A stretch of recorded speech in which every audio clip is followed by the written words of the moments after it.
அந்த பழங்கள் எல்லாத்தையும் வந்து யாரோ ஒருத்தவங்க எடுத்து சாப்பிட்றாங்கங்க. இப்போ ஒரு வழியா விடிய நம்ம கோஹான் எழுந்திருக்கிறான். எழுந்திரிச்சவன் என்னது நைட்டு முழுக்க ஏதோ பாறையில படுத்திருந்த மாதிரி இருந்துன்னு சொல்லி லைட்டா தடவி பார்க்க அவனுக்கு பக்கத்துல ஒரு மிகப்பெரிய டைனோசர் படுத்திருக்கும் பாருங்க. இங்கே இருந்து கத்திக்கிட்டு அப்பான்னு சொல்லிக்கிட்டு இங்க இருந்து வெளியில ஓடியாந்துருவாங்க. வெளியில ஓடியாந்தவன் கொஞ்சம் தூரம் போயிட்டு தான் யோசிப்பான், இல்ல இதுவே எங்க அப்பாவா இருந்தா அதை பார்த்து ஓடி இருக்க மாட்டாரு. அது மட்டும் இல்லாம என்னோட வால் வேற உள்ள இருக்கு, அதை எடுக்க நான் எப்படியாச்சும் போகணும்னு இவன் மறுபடியும் உள்ள போக உடனே அந்த டைனோசரே என்ன பண்ணுது, வெளியில வந்துருதுங்க.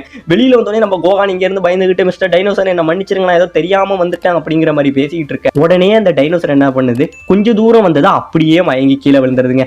என்ன அப்படின்னு பார்த்தா அந்த டைனோசரோட வயிற்று சைடுல ஒரு மிகப்பெரிய கம்பு ஒண்ணு குத்தி இருக்குங்க. அதனால அதிகமான ரத்தம் கசிஞ்சு அந்த டைனோசர் மயக்கம் போட்டு விழுந்துருது. உடனே நம்ம கோஹான் என்ன சொல்றான், ஏ ஃப்ரெண்ட் நீ எதை பத்தியும் கவலைப்படாத, உன்னை நான் காப்பாத்துறேன் அப்படின்னு சொல்ல அந்த குச்சை போய் புடுங்க ட்ரை பண்றாங்க. அது ரொம்பவே டைட்டா இருக்கு. இருந்தாலும் முயற்சியை விடாம ரொம்பவே கஷ்டப்படுறாங்க. கிட்டத்தட்ட ரொம்பவே ஆழத்துல சிக்கி